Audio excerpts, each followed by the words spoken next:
Hello everyone! It's me again, Joylen Pearl. So, right now, I will be discussing the latitudes and departures. But first, I will discuss the balancing angles. So, sa previous topics natin noon, diniscuss ko sa inyo yung traverse computations and yung error of closure nun is distributed to each and every traverse lines. So, right now, magkakaroon tayo ng discussion about sa error of closure. So, ayan, error of closure. And itong error of closure is also i-distribute natin sa lahat ng lines pero hindi siya equally distributed. Okay? So, yan. Next topic is from line AB to line BC to line CD, and then the next line or the last line must be line DA. Kaso hindi siya nag-connect kaya nagkaroon siya ng error of closure etong line na to. So, bale, yan yung kailangan nating alamin para maging maayos yung para maging ma-close natin yung traverse lines. Okay? So, by using the bearing. Okay, tanda pa ba yung first topic natin ng prelim, yung bearing? Okay, so next, latitudes and departures. So, naririnig nyo na siguro last time yung latitudes na term, like latitudes and longitudes, and also departures sa mga airport, na napapansin nyo ba yun? Pero iba yung meaning niya sa i-discuss ko. So, the latitude of a line is its projection on the north to south meridian. Then, while the departure of a line is its projection on the east-west line. Then, yun. So, gets ba? Sa X and Y axis na lang tayo para mas magets nyo. So, kapag sinabing X-axis, which is this one, X-axis, okay? So, yan ang X-axis. Pag sinabing X-axis, it will represent to the departures. Departure. Okay? While the latitude, it represents the Y-axis. This one. Yan. Y-axis. So, delete natin. Tapos, kapag sa surveying kasi, usually ginagamit yung latitudes and departures. Then, para mas maintindihan nyo, may mga examples ako sa next slides ko. So, yun. Using the bearing, satisfy natin itong description na ito. So, wag niyong kakalimutan kapag latitude, y-axis, departure is x-axis. Or, latitude is the projection, dito, projection, sa north meridian, and also, the departure is east and west line. Okay, don't forget that, ha? Kasi kakailangan natin yan later. Northeasterly bearing has latitude and departure. So, lahat ng lines, dapat may given bearing para makompute natin yung cruise traverse. Gets? Okay, sige. Let's have a recap about the bearing. Bearing is always in respect to the north or south. Okay? It depends kung saan siya mag-fall na axis. Next. Error of closure. When latitudes are added together, the resulting error is called error in latitudes. So, kapag sinam up nyo siya together, meron tayong tinatawag na error in latitudes. And also, meron ding error in departures. Kung meron sa latitude, meron din sa departures na error. And kapag sinum up nyo yan, by adding it together, yan, makukuha nyo si error in departures. Therefore, the summation of latitudes must be equal to 0 and the summation of departures must be equals to 0.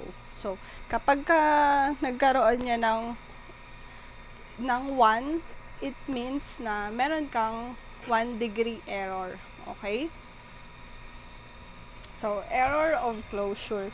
If the measured bearing and distances are plotted on a sheet of paper, the figure will not close because of EL and ED.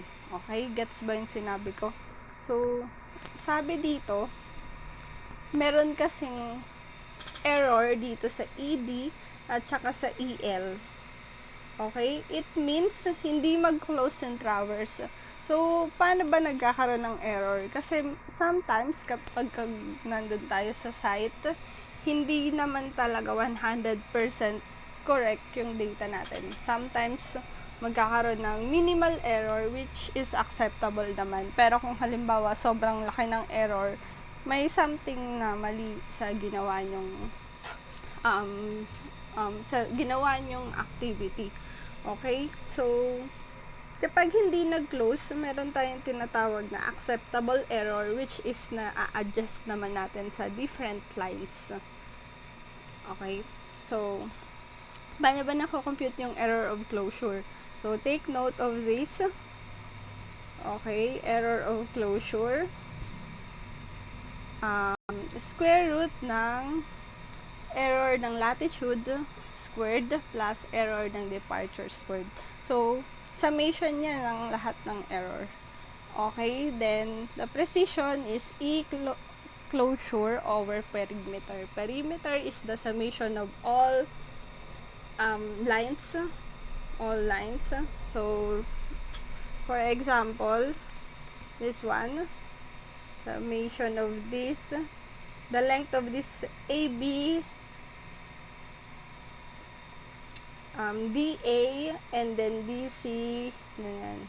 That's the perimeter. Kunyari, kung mako-close to, yung perimeter nito. Okay? Summation of this, that's the perimeter. Very common naman yan. Latitudes and departures example. So, right now, meron tayo ditong first example para mas maintindihan nyo yung latitudes and departures.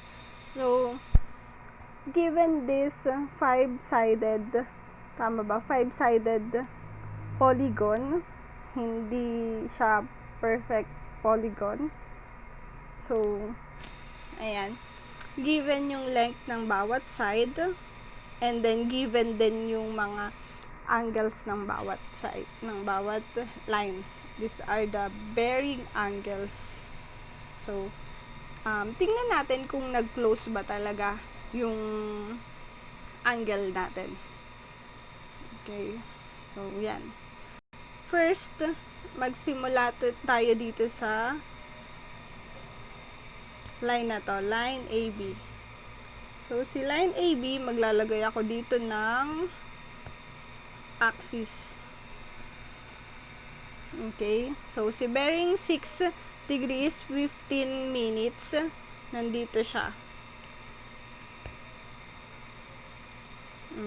Gets ba? Diyan siya. So, ayan. Makikita natin. Ayan. In-isolate lang natin yung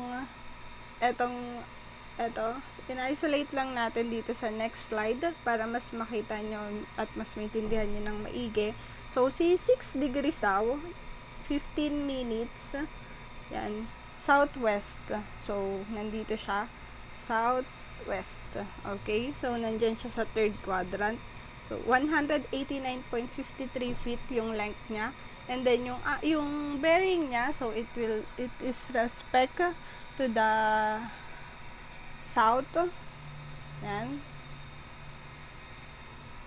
To the y-axis. So, si bearing niya, si 6 degrees ay nandyan. So, So, para makuha mo kung si departure at saka si latitudes, si departure, ang formula niyan ay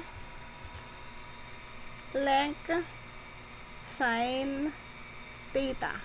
So, si sine theta is, ayan yung bearing angle.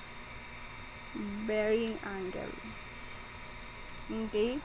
And then, the direct substitution lang, 189, which is from the given, and also sine ng bearing angle, which is also from the given. So, ayan, makukuha mo na is 20.63 feet. Ayan, question, bakit negative siya? Bakit siya negative? Kasi, pag sinabing departure, diba, it is the x-axis. X-axis siya, so, eto siya, dito siya yung departure niya. Pag nandito nag-fall, this is the positive and this is the negative one. Since na nasa southwest siya, so negative siya.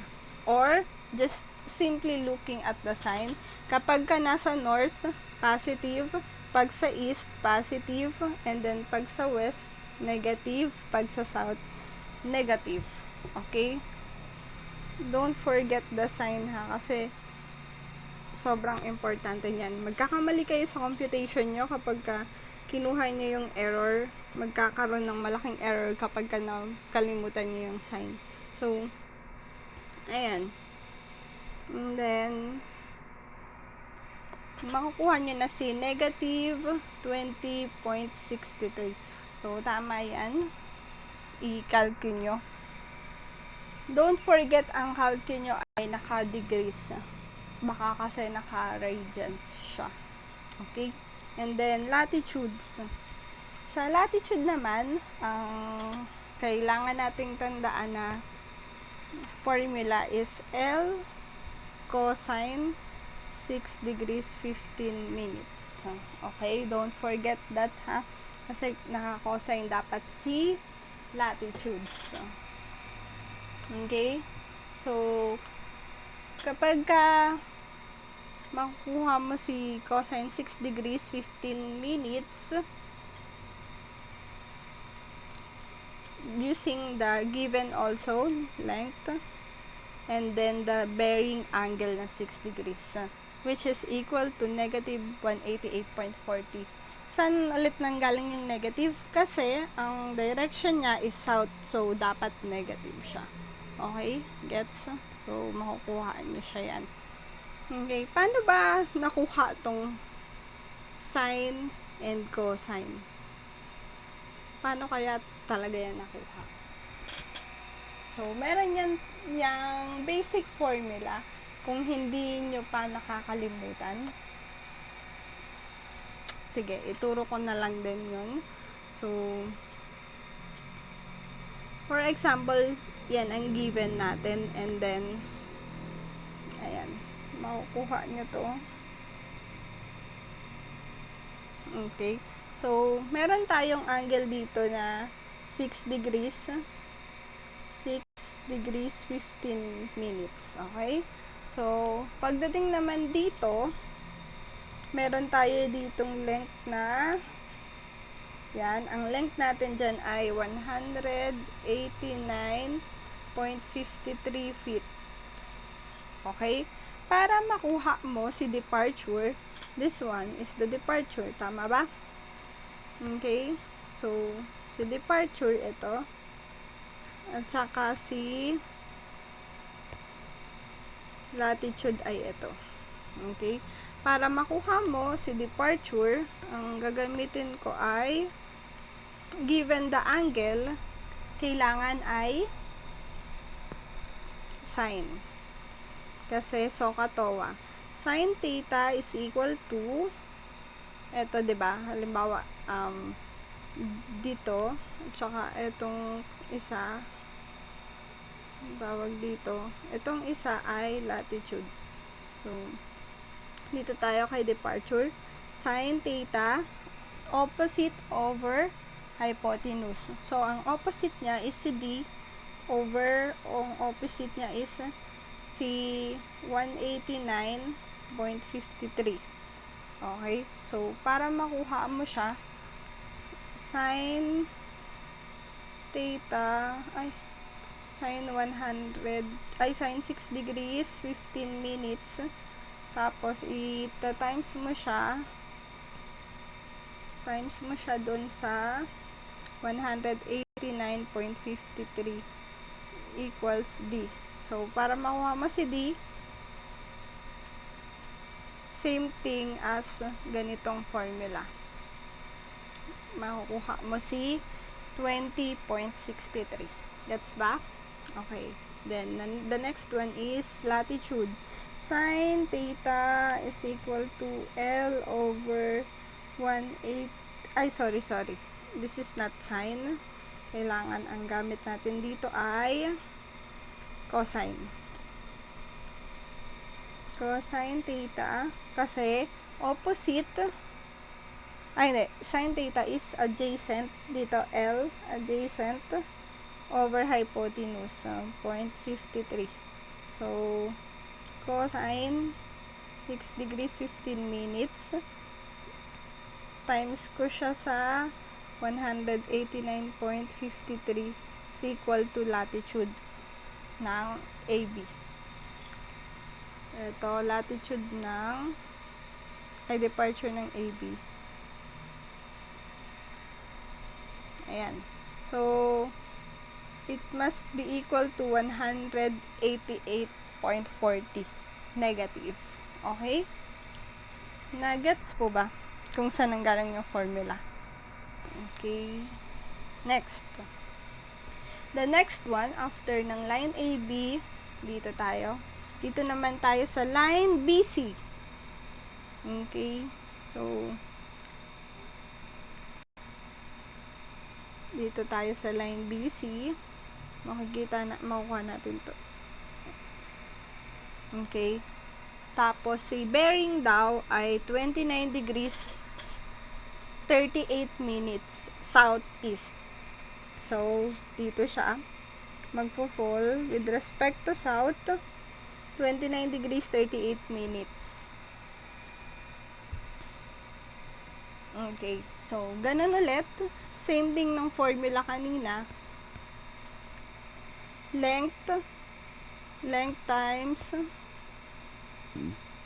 times sine 29 degrees 38 minutes. It must be equal to 86.62. And then the latitude also, eto, latitude ng BC, same thing ng formula. Don't forget cosine. Cosine naman siya. And then also the sign is negative kasi nasa south siya. So, remind ko lang ulit, again, para mas malinaw, kapag nasa north ay plus or positive, and also pag nasa east is positive. Pagka negative naman is pag nasa west or nasa south. Okay. Ayan, si bearing angle, which is nandyan yung degrees at saka yung minutes, and also nandito din lahat ng sides from A, B, B, C, C, D, D, E at saka EA. And then yung length, and etong dalawang kinumpute natin, latitudes and departures. So, ang aim natin dito is makuha natin yung summation, which is this one, summation ng latitude and summation ng departure. Kapag hindi siya nag-equal sa 0, it means meron tayong error. Okay? So, let's proceed with the line CD. Para makuha mo si line CD, si latitude is makukompute natin using this formula. Okay, the formula of the latitude is L, then cosine theta, and then L sine theta. Okay? So, simple lang siya, pero huwag kayong mako-confuse kasi baka malito kayo. Okay? So, para makuha natin dito, si length ng cosine is 100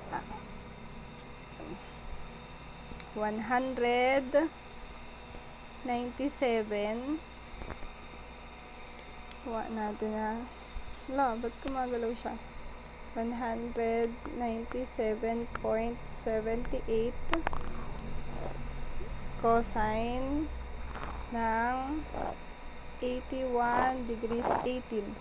Okay, pagdating naman dito kay departure is sa departure ay ganun, same din, 197.78 sine 81 degrees 18 minutes. Okay, so paki-total na lang yan para mas ma-master nyo yung paggamit ng calcu. And then 142.39 cosine ng 12 degrees 24 minutes. Okay, and then 142.39 sine ng 12 degrees 24 minutes. And then dito naman is 234.58 cosine ng 42 degrees 59 minutes, and then 234.58 sine 42 degrees 59 minutes. Okay, so please total all of these. Yan. And then we will get the summation of latitude and then the departure, which is nandito sa ating next slide. Okay, so as you can see, na-compute na natin yung latitude and departures, and then nakuha na natin yung summation ng latitude and departure, and kinuha din natin yung perimeter ng length. Kasi ang total ng length ay yun ang tinatawag na perimeter. Okay? Perimeter siya. So, bale, ang negative 0.079 siya yung error sa latitude. Okay? Sa departure naman is negative 0.163. So, paano ba natin i-distribute yung errors na to sa lahat ng slides? Sa lahat ng sides. Okay? So, kanina, binigay ko sa inyo yung formula ng error of closure, which is the square root ng EL squared plus ED squared. And then, substitute lang din natin. Eto. Makukuha natin tong EL. EL is ito, 0.079, and also the ED is 0.163. Okay, so the total is 0.182 feet. So, yun yung error of closure. 0.182 feet. Okay? So, yung 0.182 feet must be distributed sa lahat ng side. Okay? So, the precision yan is equal to E closure over perimeter. 0.182 feet over 939.46 feet, which is the perimeter, and this is the total. Okay? So, next. Yan. Balancing of latitudes and departures. Balancing the latitudes and departures of a traverse attempts to obtain more probable values for the locations of the corners of the traverse. Popular method for balancing errors is called the compass or Bowditch rule. So, etong ginagamit si Bowditch rule as devised by Nathaniel Bowditch, surveyor, navigator, and mathematician, as a proposed solution to the problem of compass traverse adjustment, which was posted in the American journal, The Analyst, in 1807. So, etong method na to is ito yung ginagamit to balance the latitudes and departures para ma-distribute yung errors to each lines. Okay? So, or simply called it the compass method. It assumes that the angles and distance have some error and the errors are accidental. It means hindi siya sinadya. Like, kapag nasa site tayo is hindi natin sasadyain yung error. Okay? And then, or sometimes, kapag hindi mo siya, may mga times kasi talaga na hindi mo maiiwasan na magkaroon ng error. Though, siguro sa iba, nagkakaroon ng talagang error sa pagsa-set up ng mga instruments or sometimes sometimes talaga human error na. Pero this one is the error is considered as accidental. Okay. The rule states the error in latitudes of a line is to the total error in latitude as the length of the line is the perimeter of traverse. So, papa-explain ko yan sa inyo soon. Basahin nyo ulit. Okay. So, ito yung kinumpute natin kanina. So, hindi pa yun tapos kasi meron pa tayo ulit na gagawin dyan, which is i-distribute natin yung error. Ito. Paano ba natin i-distribute itong dalawang error na to? Yung sa mga previous topics natin is nagawa natin siya by dividing all of the errors kung ilan yung lines doon. So, kaya nagkakaroon ng distribution. So, dito kaya, paano? So, ganito ang gagawin natin. Ay.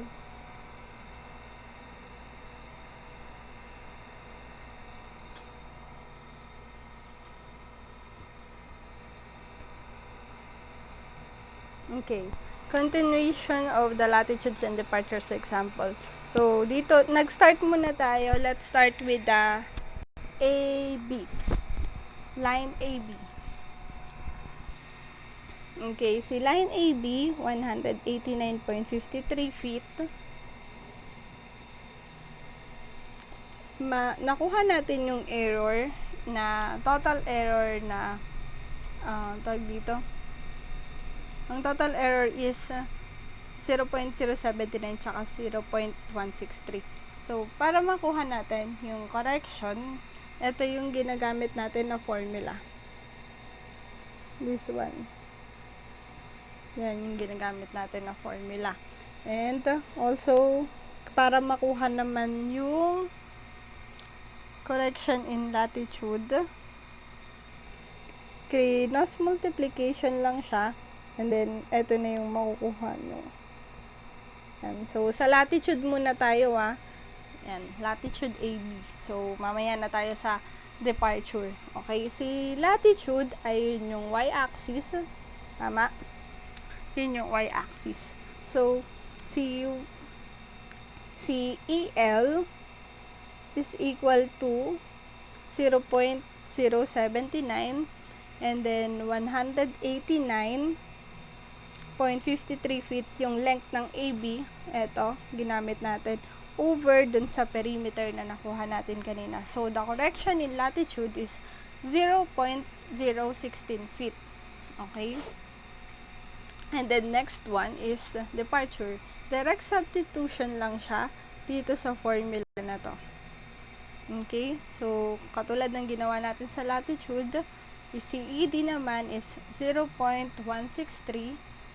feet and then 189.53 feet.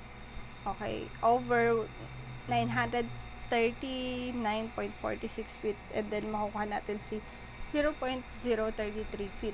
Yan yung i-distribute natin na error mamaya. So, the next one, dito naman tayo sa line BC. Sa line BC na. Okay, so, ganun pa rin. Madali na lang to para sa inyo. For sure. And then, makukuha natin si 0.015 feet. So, yan. And then the next one is ganun pa din. Direct substitution dito sa formula na to. Meron kasi tayong table kaya mas madali natin siyang nasosolve. Okay. So, this is the summary of the computation na meron tayo. Okay. Si latitude and departure is mas mapapansin nyo kung bakit positive or negative yung dito sa latitude and sa departure. Kung mapapansin nyo is positive to at saka ito ay positive din. Bakit? Pero ang error ay parehas negative. Tama? Ang error ay parehas negative. So, bakit kaya? Kasi, etong negative na to, kailangan i-distribute. Para magkaroon ng 0, kailangan positive ang gamitin natin. Kailangan tayong mag-add para maging 0 yung negative na error. Gets? Na-absorb ba yun? So, ayan. And, pag tinotal nyo ito, si correction, dapat equals siya si latitude dito, pero dapat positive. And also, the departure, advance. So, the departure, equal din siya dapat dito. Pero dapat positive. Okay? Sige, tingnan nyo kung tama ba yung sinasabi ko. And then, dito naman sa balanced, dito nyo na makukuha yung walang error kung makikita nyo. So, paano ba yun ginawa? So, kapag dito sa latitude, pinag-plus lang siya sa previous latitude and also sa correction. So, dito siya galing.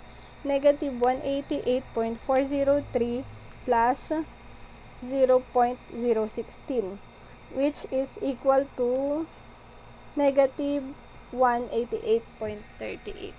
So, ganun din ang gagawin natin dito sa isa. Sa next latitude is this one plus 0.15 equals yan. And then, also here, equals this one. Then, latitude plus latitude correction is equal this one. And also, the last one, 171.607 plus the correction ng latitude, it must be equal to 171.627. So, the total of the latitude, it must be 0 error. Okay?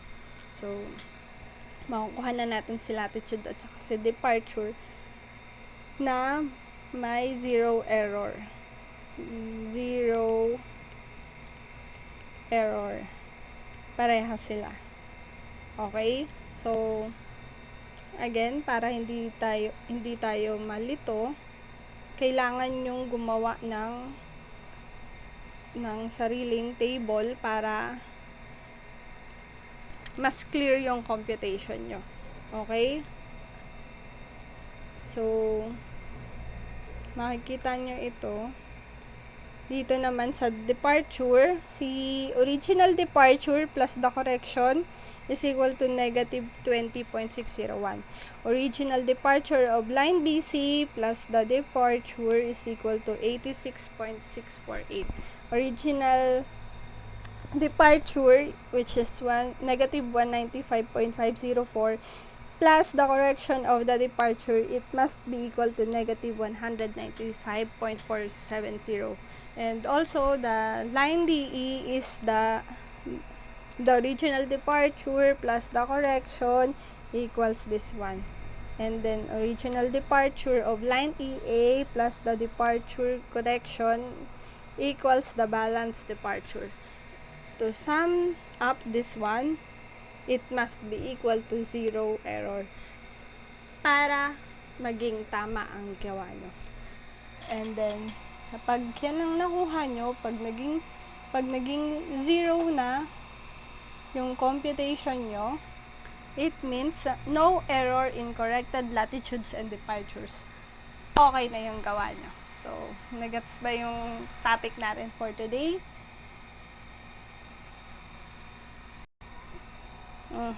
So, madali lang siya, lalo na kapag gumawa kayo ng table para mas clear. So, ang aim natin, don't forget na ang objective nitong topic na to is to have the zero error doon sa latitude and sa departure. Yan lang. Ganyan lang kasimple. And then, okay, so summary, first is to identify the length, and then once we identify the length, kailangan alam natin yung bearing angle, and also the direction, kung north, east ba siya, ay kung saan ba siya nakalocate yung line na yon. And then once we know the length and the bearing angle, we can compute the latitude and the departure. Okay? And then para makuha natin si latitude, ang ginagamit natin ay sine, and then sa departure, para makuha natin si latitude, cosine ang gamit natin, cosine, and then sa departure, ang gamit natin ay sine. Okay, huwag kayong malilito. L cosine theta, L sine theta. And then, sa corrections, meron tayong formula na pwede nyong magamit, which is kapag ka negative ang total ng error, i-distribute nyo ay positive.